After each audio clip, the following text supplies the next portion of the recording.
The floor was slick before I even touched the water, slick with lives that weren't mine.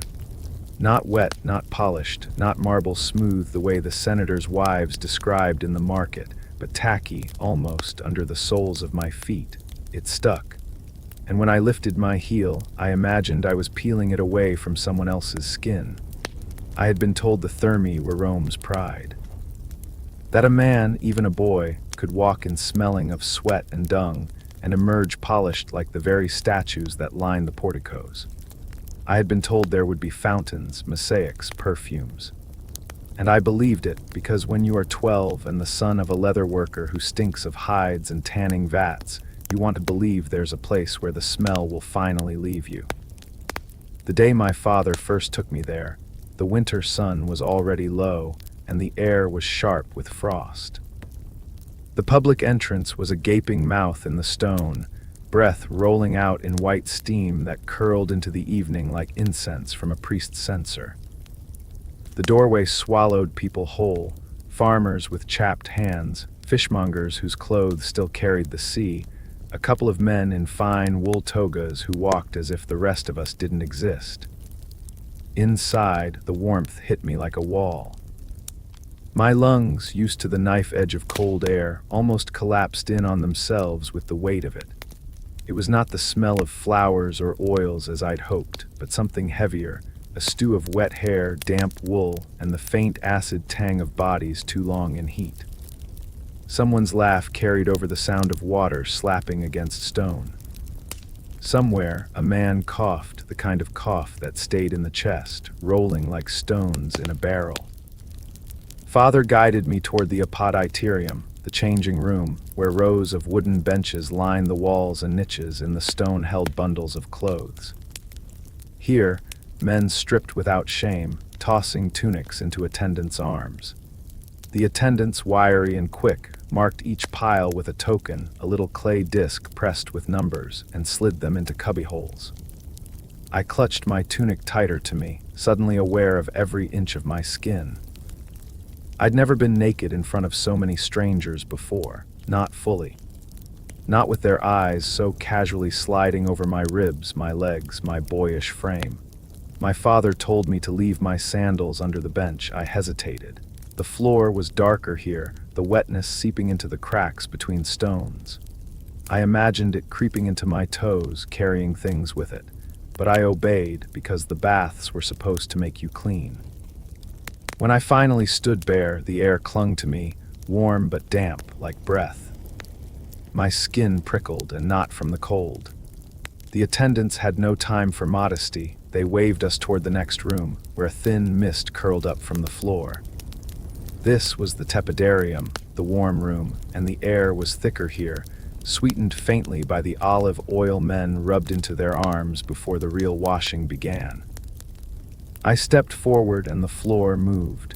Not visibly, but under me, the heat rose from the suspensory, hollow spaces beneath the tiles, part of the hypocaust system that made the baths famous. The air rising from below carried with it a dry, baked scent, almost like bread crust, but tainted by something metallic. My father, seeing my pause, leaned in. "They keep fires burning under us," he said, as if to reassure me. Even the emperor bathes in this heat. But I could not shake the thought of all those flames licking the air I breathed, the same air that pressed damply against my skin. Men moved slowly here, oil glistening on their shoulders. They were not in a hurry. Some sat along the walls, eyes half closed, their limbs hanging loosely as if sleep had claimed them mid-conversation. Others bent forward, scraping their skin with curved bronze strigils, the sound like the sharpening of blades. And then I saw him, the old man. He sat in the far corner, away from the largest pool, his knees drawn up, arms resting loosely on them. His beard was sparse, gray threaded with yellow, and his hair stuck to his scalp in wet patches. He wasn't looking at anyone. He stared at the floor as if reading something written there in water stains. Then he coughed. It was not a polite cough, not the clearing of a throat, but a sound that shook his frame. I saw his ribs expand and contract beneath paper-thin skin. The sound cut through the laughter and splashing, and for a moment, even the men beside him looked away. Father moved us onward into the caldarium, the hot room, where the air was so heavy it seemed to press the sweat from your skin. Steam clung to my lashes. The main pool lay sunken into the floor, its surface broken by the movement of dozens of bodies, men wading chest deep, others leaning against the sides with their heads tipped back in bliss. A young man dove under, his dark hair streaming behind him, and when he surfaced near me, he spit water onto the floor as if it were wine. I lowered myself into the water. It wrapped around me instantly, not with the clean shock of a cold river, but with the dull embrace of something that had been holding too many for too long. My skin tingled, not with freshness, but with the knowledge of how many others it had touched before me. The warmth was seductive, yes, but it was also inescapable. The surface clung to my chest, my shoulders, as if it wanted to keep me there. Across the room, a man was being scraped down by another, his skin flushed red from both heat and pressure. Bits of what came off him floated lazily away, pale, curling slivers of dead flesh. I wanted to move back, but the crowd pressed me forward. The water around my waist shifted, warm currents swirling against my legs. For a moment, I imagined I could tell which warmth came from the hypocaust and which from the man standing beside me. I tried not to think about the old man's cough, but it came back to me, echoing through the steam. I glanced around for him, but he wasn't here. Maybe he stayed in the tepidarium, away from the crush of bodies. Or maybe he had been here earlier and left something of himself behind in the water. Men were talking all around me, deals being made, jokes tossed like coins, voices echoing strangely off the dome overhead. I could see why people called it the heart of Rome, all classes together, stripped down to the same bare skin. But I also felt the thud of my own heartbeat in my ears, reminding me this was not my world. I didn't belong to this heat. I belonged to the wind and the cold and the sharp smell of tanned hides. By the time we stepped out, my feet slid again on the wet floor. This time I didn't have to imagine whose lives coated the stone. I had felt them. I didn't know then that the first step in was the one you never washed off. You could taste the bath before you drank the water. Not in the mouth exactly, though sometimes, if you weren't careful, the steam left a trace on your tongue, but in the air in every breath you pulled into your lungs. It was as if the walls themselves sweated. A broth of men, thick and slow-moving, seeped into the plaster, into the marble benches, into the folds of your own skin until you couldn't tell where you ended and Rome began. The tepidarium was the gateway. Its warmth eased you into the ritual, coaxing sweat from your body before the real heat of the caldarium could scald it free. The air shimmered faintly, not from sunlight that could barely penetrate the thick glass windows, but from the haze of oils and moisture that rose in a constant, invisible exhalation. It had the smell of pressed olives gone slightly rancid, of damp wool, of unwashed hair, and beneath it a sour note, one I never spoke aloud, the faint ammoniac tang of urine. People pretended not to notice. Maybe, after enough visits, they truly couldn't. Men sat along the heated walls, eyes half-lidded, their skin shining with the oil they had poured into their palms and spread across their limbs. The oil was the first step in cleaning, not soap, not water, but a slick that trapped the dirt and sweat and loosened it from the body. You were meant to rub it in until your skin gleamed, then scrape it off with a curved bronze blade, the strigil, carrying away the filth with it. When my father pressed a small flask into my hand, I hesitated. The oil smelled sharp green with a faint, earthy bitterness, as though the pits had been ground in with the fruit. It caught the light like liquid gold, thick between my fingers. I spread it over my arms, my chest, my thighs.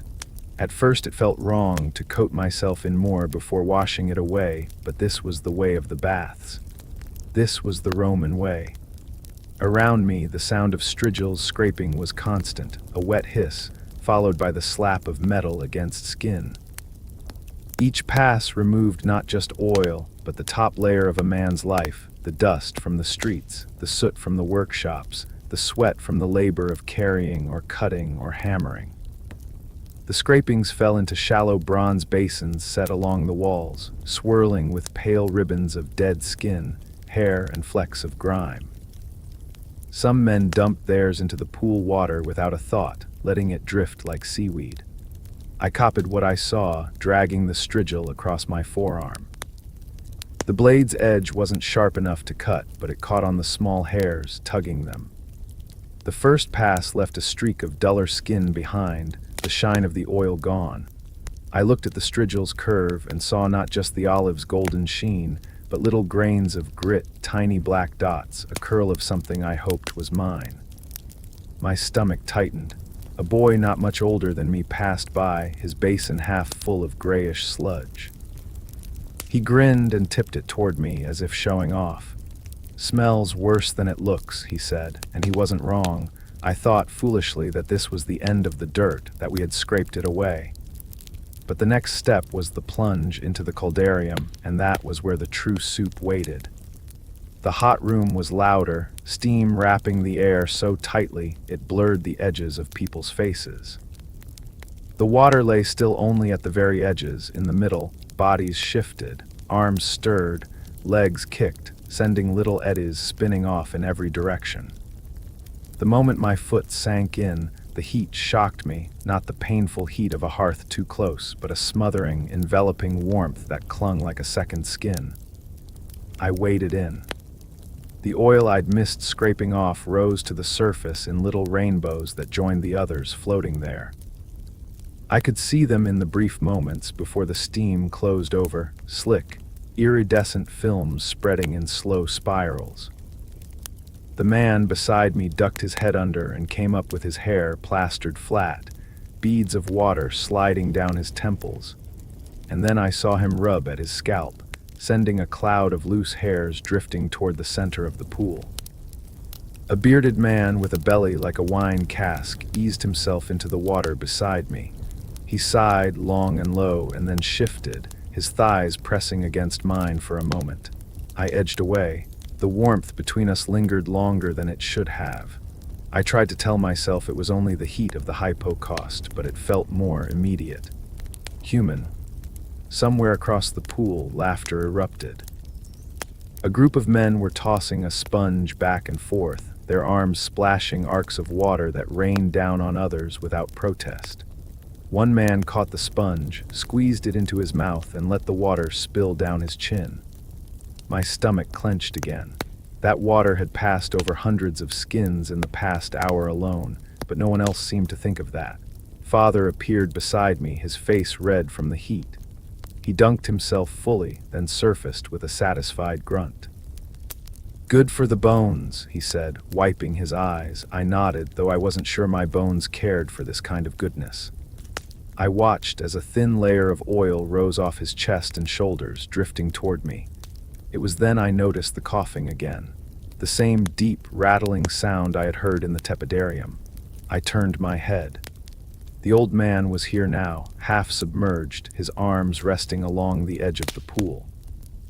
His head was tilted back, eyes closed, but the cough shook him, rippling the water around his chest.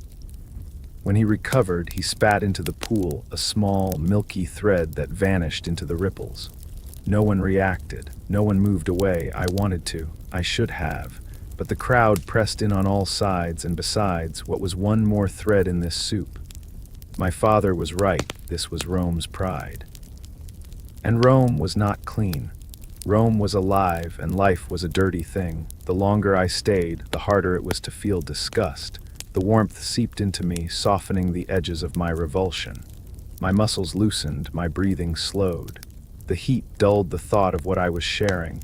I began to understand how a man could come here every day knowing and still step in. That was the reversal, I think. I had come to be clean, but I was leaving with more clinging to me than I had arrived with. Only now I was carrying it willingly. When we climbed out, my skin was slick again, not with fresh oil, but with what the water had given back to me. Father rubbed himself down with a cloth, unconcerned, while I stared at the droplets rolling down my arm. Each one held some piece of another man, and yet tomorrow I would come back. The sound was like sharpening a knife, but it was my own flesh. Not the deep, tearing sound of injury, but a hiss, wet and soft, as the curved bronze strigil skimmed over my skin. The metal edge was cool at first, then warmed as it drew away the olive oil and the layer of grit it had trapped. My arm tingled where it passed, the surface flushed in pale streaks. The man beside me worked with a practiced rhythm, dragging the strigil down his chest, over his ribs, along his thighs, turning his body in slow rotations like a butcher examining a carcass. The scraping left little curls of grayish matter clinging to the tool's lip, dead skin, hair, oil, and whatever the day had left on him. He flicked it into a shallow bronze basin without a thought. I had one too smaller, resting on the stone bench beside me. The first time I tipped my strigil over it, the sludge slid off with a weight I hadn't expected, landing with a wet plop. I could smell it even above the steam, sour, earthy, like damp leather left too long in the sun. My father scraped without pause. "Don't be gentle," he said. "You have to pull it out of you." I tried. The curve of the strigil followed the slope of my shoulder, then the inside of my arm, catching on the soft skin there. A sting flared where it passed, sharp enough to make me flinch. The blade had found a scab I didn't know I had. A thin line of red welled up, bright against the sheen of oil. An attendant noticed and came over, a young man with hair cropped close and hands that looked more suited to wielding knives than cloths. Without asking, he pressed a small pumice stone into my palm. "For the rough patches," he said. The stone was pale, porous, and rasped like sand when I tested it on my fingertip. I ran it over my forearm, gently at first, then harder. The sting from the scrape deepened, blooming into a hot ache. The attendant nodded. "That's the way," he said, before moving to the next bather. I didn't realize until later that the pumice was not entirely clean. I had seen him hand it to another man minutes before me. We all shared the same tools, strigils, pumice, basins, and we shared whatever they carried. Cuts, rashes, worse. Infections had no respect for rank in here. The old man was across from me again, his basin nearly full. He worked slowly, methodically, as if each scrape removed something older than dirt. His cough came less often here, maybe soothed by the heat, but his eyes never lifted from the tool in his hand. I watched as he tipped his strigil and let the sludge slide into the basin. His was darker than mine, thicker, and it struck me that we were all emptying ourselves into the same kind of vessel. When my basin was half full, I tried to move it farther from me. The smell was stronger now, sharper, like oil gone sour, but an attendant appeared, took it from my hands, and carried it to a long stone trough near the wall. Others brought theirs too, emptying the contents into the same receptacle. The mixture swirled sluggishly, the surface broken by little islands of hair and curled flakes of skin. I assumed it would be thrown away, burned, maybe, or washed into the drains. But the attendant dipped a ladle into the trough, scooping up a portion, and carried it toward the far side of the room. There, behind a low partition, I glimpsed another man stirring something in a large clay jar. The color was wrong for wine, and the smell, even at a distance, told me it was no perfume.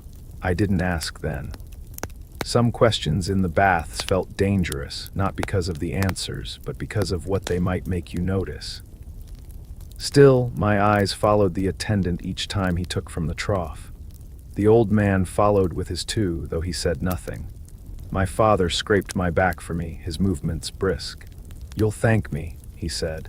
The strigil rasped over my spine, down my ribs, into the small of my back. When he was done, he handed me the tool and turned so I could do the same. I hesitated, seeing the little nicks on his skin, the faint scars from years of this same ritual. but I copied his strokes, feeling the metal skid over bumps and catch in the dips of his muscles. I scraped away pieces of him and dropped them into my basin. When we finished, the basins were taken again, emptied into the trough. The man behind the partition was still stirring. I could hear the wet sound of it, the slow churn of the ladle through the mixture. Father didn't seem to care. He rubbed his arms, flexed his shoulders, and said, "Now we wash." But I felt a weight in my stomach, not fear exactly, but the sense that I had just given away something I hadn't meant to lose. As we moved toward the pools, I passed close enough to the partition to see into the jar. The man stirring looked up briefly, his face blank, then turned back to his work. Inside the jar was a paste, thick and gray, flecked with gold from the olive oil. He scooped some into a small bowl and handed it to a waiting attendant. The attendant carried it toward a line of bathers reclining on the far benches. I did not see what they did with it. But the smell lingered, the same sour note as the scrapings, dulled now under something sweet, like crushed herbs. I swallowed hard. The warmth of the room pressed closer, and for the first time the steam felt less like a cleansing and more like a shroud. The steam made every whisper sound like a confession.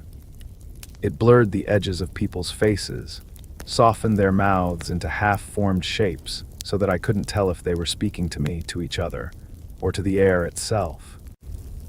In here, a man's voice could come from anywhere, from the bench behind you, from the water beside you, from the doorway where an attendant stood polishing his strigil with a scrap of linen that would never truly be clean. By then, I knew the baths weren't only for washing. They were a market, though not the kind you found in the Forum with its shouted prices and the clatter of scales. This was a market where the currency was not just coin, but information, favors, the right word at the right time, or the right silence. Men came here to buy and sell without the smell of stalls and livestock clinging to their robes. They came to look each other in the eye without the walls of the Senate or the weight of a patron's atrium between them. On the edge of the tepidarium, a barber knelt by a customer, scraping his cheeks with a razor so sharp I could hear the whisper of hair parting under its touch. Another man squatted nearby, trimming fingernails with the focus of a sculptor working marble. The tools clinked as he dropped them back into a shallow bowl of water gone cloudy with shavings. A wine seller moved among the bathers with a skin of diluted red, offering sips for a coin. I saw him tip the last of it into a merchant's mouth and then, without rinsing, refill the skin from a jug leaning against the wall. I tried not to think of the dust inside. There were other sellers too, those who traded in things not displayed so openly. A woman in a thin linen wrap passed through the frigidarium doorway, her bare feet leaving damp prints that vanished before she had crossed the room. She did not look at me, nor at most of the men she passed. But I saw how she paused beside a certain pair of young soldiers, her hand resting lightly on the shoulder of the taller one as she leaned in to speak. When she left, both of them followed. No one stopped her. No one would. I liked to think I could vanish in here, just another skinny youth with oil on his skin and steam curling in his hair. Most days, no one noticed me unless I was in their way. I could listen without drawing eyes. That was how I heard it, the thing I should never have heard. It was in the caldarium, the hottest room, where the dome's high vault trapped the sound so that voices rolled and echoed like waves. My father had gone to speak to a man he knew, something about a shipment of hides, leaving me half submerged on the steps. I let my head rest against the warm stone and closed my eyes. Two men were talking a few feet away, their voices lowered but not low enough for the steam to swallow. "You'll have it before the games," one said. "It must be quiet," the other replied. "If it's traced, it won't be. He'll die in the sand and the crowd will cheer and no one will ask why." I opened my eyes. Through the haze, I saw the first man's profile, thick beard, nose flattened from some old break. The second was harder to see, his head turned away. They leaned toward each other, water lapping gently against their chests. I told myself they were speaking of a gladiator. Men died in the arena every day. But there was something in the way they didn't look at each other, something in the stillness of their hands in the water, that made me think the man they meant wasn't one who fought for sport. The bearded man's eyes flicked toward me. I looked down quickly, pretending to be focused on scraping a bit of dirt from my knee. My heart thudded louder than the splashes around me. A merchant in the tepidarium had once told my father that news traveled fastest through water. I hadn't understood then. Now I did. Words spoken here seemed to pass through the steam and into the ears of those who weren't meant to hear them, and once you heard them, they stayed with you, clinging like oil. The old man was here again, seated in the corner where the steam was thickest. He wasn't watching the men who spoke, but his cough came once, short and deliberate, just as they paused. It could have been nothing, or it could have been everything. The bearded man glanced his way briefly, then went on speaking in a tone too low for me to catch.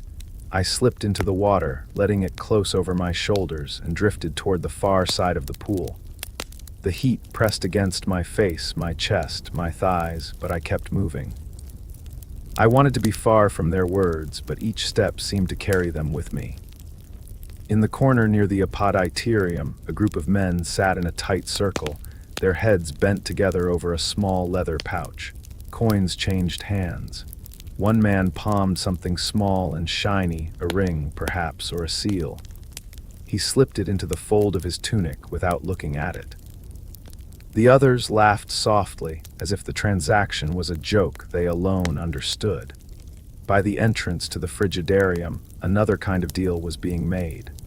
Two boys my age held out their hands to an older man who examined them closely before nodding. He gave each a copper coin, and they disappeared into the cold plunge room. I didn't follow. I didn't want to know. Even the attendants traded. I saw one slip a pouch to another, the exchange hidden in the folds of a towel. They didn't speak, but their eyes met for an instant, long enough to tell me it wasn't the first time. The baths were Rome's mirror, polished on the surface, but under it, cloudy with things no one wanted to name. I thought I had blended back into the crowd, but when I stepped out of the caldarium, the bearded man was there, toweling his arms. He looked at me for a moment too long, then smiled without warmth. "Careful where you put your ears, boy," he said. I nodded quickly, though I wasn't sure if he was warning me or testing me. When I rejoined my father, my skin felt hotter than it had in the water. I said nothing. In the baths, saying nothing was sometimes the only way to stay clean, and I had just heard one that could get me killed. The cough echoed louder than the laughter now. It rose above the splash of water, above the hiss of strigils, above the low murmur of deals being made in the steam. It rattled in the dome of the caldarium until the sound seemed to come from the stone itself, deep, wet, and unrelenting. I didn't have to look to know it was him. The old man sat where he always did, in the corner nearest the hypocaust vents, the warmth seeping into his bones. Only now his skin was stretched tighter, his ribs sharper under the thin leather of his flesh. His beard was damp not just with steam, but with the fine spray of his coughing fits. No one sat close to him anymore.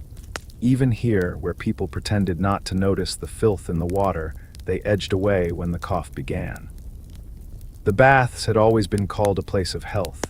Physicians wrote about the benefits of heat for the blood, of steam for the lungs, of scraping for the skin.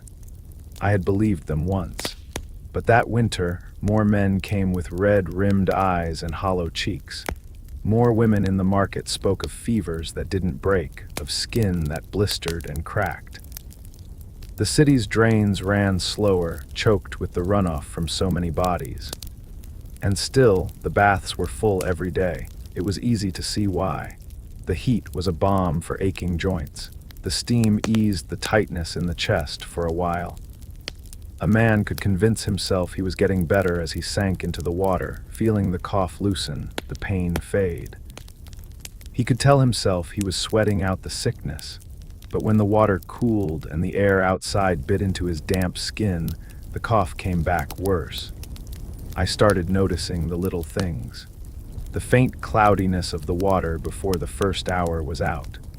The way the attendants rinsed the strigils in the same basin all day, the surface scummed with oil and hair. The smell, once just sour and heavy, now carried a sharper, metallic edge, as if the copper of the pipes was leaching into the heat. Sometimes the drains gurgled for hours after the baths closed, the sound of the day's filth winding its way into the city's veins. One morning, I arrived early before the crowd and found the caldarium almost empty. The old man was already there, sitting with his back against the stone, eyes closed. His cough came in short bursts, each one pulling his thin frame forward, then letting it fall back. Between them, he took long, slow breaths as if measuring the air. When he opened his eyes, he looked at me without surprise. "You shouldn't be here," he said. His voice was softer than I expected, rough around the edges but without the bite of anger. I didn't know what to say, so I asked, "Why do you come if it makes you worse?" He smiled, or something like it. "It's the only place I feel warm." Then the cough took him again. I told myself I kept my distance, but that was a lie. I stayed in the water, feeling it shift and swirl, carrying whatever left him toward me. I thought of leaving, but the heat held me. It was easier to pretend that the sickness was just part of the baths, no different from the oil, the sweat, the smell. Something you took home with you because everyone did. That week, more men coughed. A boy I'd seen playing in the cold plunge was gone the next day, his father's eyes red as he stood at the edge of the tepidarium alone. An attendant wrapped a rag around his face while scrubbing a patch of the caldarium wall with vinegar, muttering about a spot that wouldn't come off. The smell of the vinegar barely masked the stench beneath. I overheard one merchant tell another that the water pipes were to blame. That the lead lining was poisoned, that the constant damp bred sickness in the very walls. Another swore it was the steam, that breathing what hundreds had exhaled was worse than drinking from the Tiber. No one agreed, but everyone kept coming. The micro-reversal came the day I saw a man collapse on the steps between the tepidarium and the caldarium. He was big, broad-shouldered, the kind who looked carved from marble. But as he fell, his skin shone with sweat that had nothing to do with heat, his lips tinged blue. The attendants carried him out, wrapped in a towel that left a dark, wet trail behind. Later, I heard someone say he had come in with a cold and left with something worse. They spoke as if the baths had taken him. I began to wonder if that was their true purpose, not to cleanse, but to gather, to bring everything, the sweat, the sickness, the blood, into one place, mix it together, and send it back into the city through the drains, a kind of slow-moving tide, impossible to stop. The old man's cough grew harsher. He stayed longer in the hottest part of the pool, his head tipped back, eyes closed as if the heat could carry him somewhere else. One afternoon, I watched him sink lower, his chin just above the water, his lips moving as though he were speaking to it. When he saw me watching, he lifted a hand, not in greeting, but in warning. Then he coughed, a deep, shuddering sound, and spat into the water. That was the last time I saw him alive.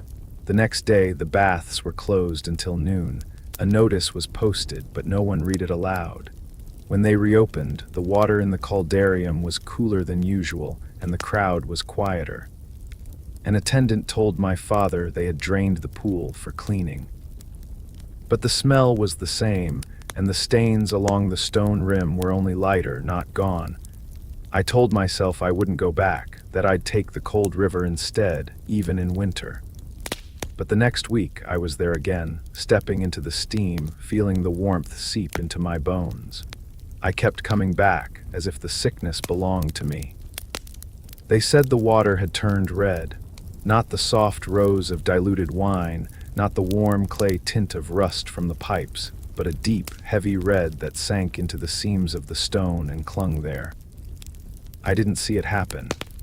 By the time I reached the Thermi that evening, the doors were barred from the inside. Two attendants stood in the archway, their arms crossed, the steam from the hypocaust curling out around them like smoke from a smothered fire. Behind them, the sound of water was still there, slow, deliberate splashes, but the usual laughter, the shouting, the sharp scrape of strigils against flesh. Gone. A small crowd had gathered, shifting from foot to foot in the cooling dusk. Men who had come to wash stood with towels draped over their shoulders, staring at the doors as if they might open just from waiting. A woman carrying a bundle of linens spoke to one of the attendants, her voice low and urgent. He shook his head and wouldn't let her pass. "They say a man died in the caldarium," someone whispered beside me. "No," another voice answered. "Two men, and one of them was a senator's cousin." A third voice cut in sharper. "It was blood in the drains. That's why they closed it. Can't have the streets running red all the way to the Forum." Rumors in Rome multiplied faster than steam in a sealed room, but there was a weight in the attendant's silence that told me this was not just a story. I knew better than to ask questions. Instead, I moved to the side of the building, where the caldarium's dome curved away from the street. There, a narrow stone path led to one of the service doors, the kind used by attendants to carry fuel for the hypocaust fires or buckets for cleaning. It was unlatched. I slipped inside. The heat hit me first, thicker and heavier than usual, like breath that had been held too long and was finally released. The corridors were empty, my footsteps soft on the damp stone. I followed the familiar turns until I reached the outer edge of the caldarium. The main door was closed, but I could see through a narrow gap where the panels didn't quite meet. The water was still. No bathers, no attendants, just a faint ripple, as if something had been pulled from the center not long before. On the rim of the pool, dark streaks bled into the stone, branching out in fine veins where they had seeped into the porous surface. They had tried to scrub it. I could see the marks where cloth had been dragged back and forth, but the color lingered. In the water itself, near the far edge, a faint cloud swirled, red dissolving into brown, brown into something darker. The hypocaust kept the heat steady, the warmth made the smell worse. It was copper and salt and something sweet underneath, the way meat smells after it's been boiled too long. I stepped back from the door before anyone could see me. My skin was damp with sweat, but my hands were cold. Later that night, I heard more. Some said it had been a fight, two men arguing over a debt, tempers breaking in the steam until one struck the other's head against the stone rim. Some swore it was punishment, that the man had been marked for death long before he stepped into the baths, and the water was just the chosen place for it to happen. And one voice, low, hesitant, said the bearded man I had overheard weeks earlier was among the dead. I told myself it might not be true, but in my chest I knew. The senator's cousin, the whispered plan, the way the bearded man had looked at me when he warned me about my ears, it all fit too neatly. I had carried that overheard secret like a stone in my pocket, heavy but harmless as long as it stayed hidden. Now it felt sharper. Now I thought maybe my silence had been part of the weapon. They drained the pool, or so they said. I saw the attendants carrying buckets of scalding water to scrub the stones, vinegar heavy in the air. They left the hypocaust burning so the smell of blood would be masked by steam. But even when the doors opened again days later, you could still see the faint outline of the stains if you knew where to look. I didn't speak of it to my father. I didn't speak of it to anyone.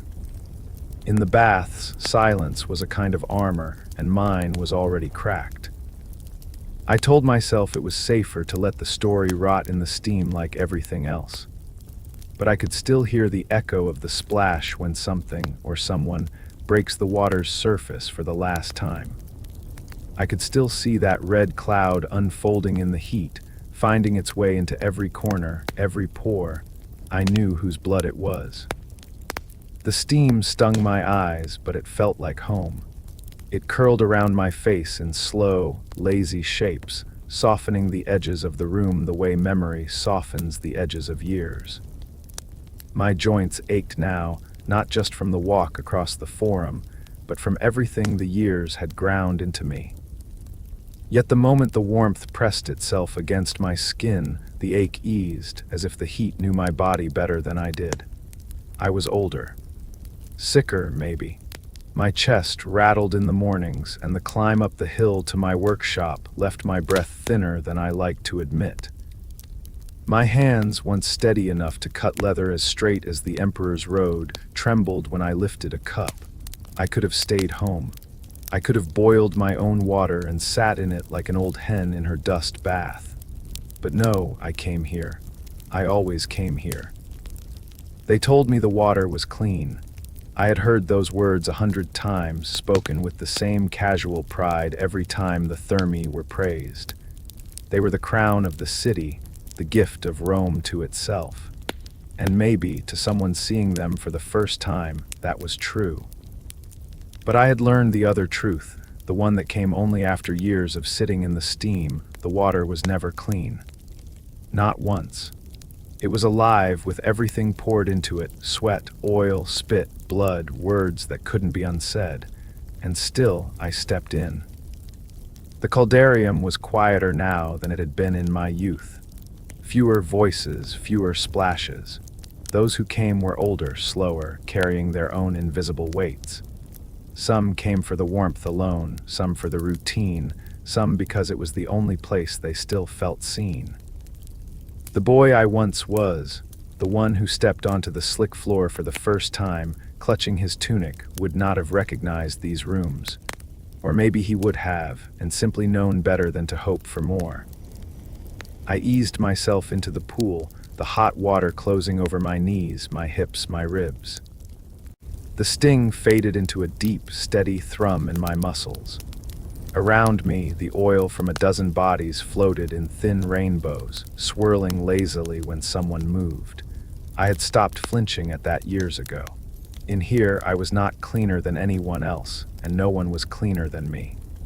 There was no sign of the old man, of course, not for many years now. But sometimes, when the steam was thick enough and the light dim, I thought I saw a shadow where he used to sit, head bent forward, chest rising and falling in that stubborn rhythm. I'd learned his cough by heart once, the way you learn a favorite song without meaning to. It had been as much a part of the baths as the scrape of the strigil or the hiss of the hypocaust. Now, I only heard it in memory. A younger bather, though still far from young, lowered himself beside me, nodding in the silent way of men who share heat and nothing else. His skin was rough in patches, scarred in others. When he leaned back, his head resting on the stone rim, I saw the faint line of an old blade wound across his shoulder. In here, such marks didn't matter. Here, senators and beggars, merchants and thieves, all let the same water soften the dirt from their skin.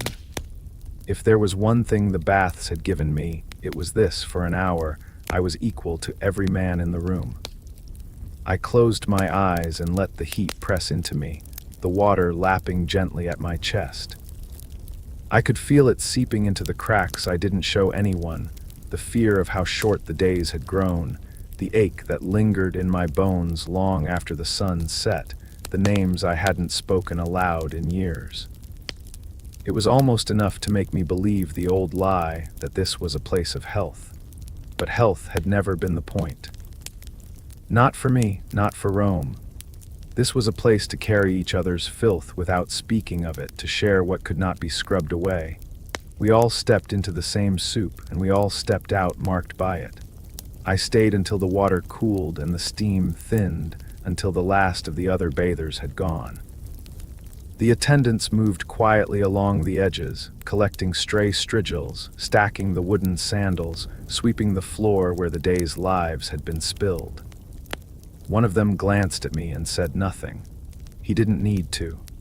He knew I'd be back tomorrow and the day after until I couldn't make the walk anymore. When I finally stood, my skin was pink from the heat, slick with a layer that was part mine, part everyone else's. I dried myself slowly, feeling the air settle cool against me. I left my coins on the bench for the attendant and stepped into the night air. I have bathed alone for 20 years now, but still I check the water for floating skin. It's a habit I can't seem to unlearn. Even in my own basin, in my own small courtyard, with no one else to disturb the surface, my eyes search for the tiny flecks, pale and curling, that once told me I was not alone. I heat the water over a fire that smells of oak instead of the bitter reek of the Hypocauste's coal. I pour it slowly, listening to the soft slap against the clay sides. The steam rises thinner here, not the heavy, enveloping blanket of the caldarium, but a gentler veil. And yet, as I lower myself in, some part of my mind expects the sound of another body entering beside me, the ripple of heat shifting, the faint brush of a stranger's knee. They told me the water was clean. Those words had once been a comfort, spoken with the confidence of a city that believed its own greatness was a kind of hygiene. I used to believe that cleanliness was about what the eye could see: smooth skin, glistening shoulders, the marble shine of the baths at their quietest hour. But I know now that filth has nothing to do with dirt.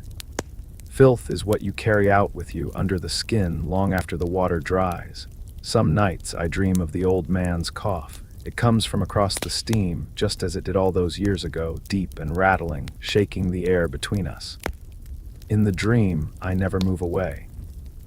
I sit and listen, and the sound fills the dome until I can't tell if it's his breath or mine.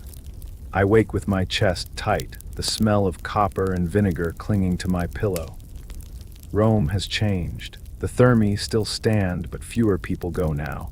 Some say it's because the aqueducts run weaker, the water harder to heat. Others say people simply lost the habit, but I think the baths lost something else: the unspoken agreement that we would all carry each other's burdens in silence. We still share them, of course, just not in pools of stone. Now it's in the air we breathe together in crowded streets, the coins we pass from hand to hand, the words we let slip into a friend's ear and never take back. I have seen enough years to know that we never truly keep to ourselves.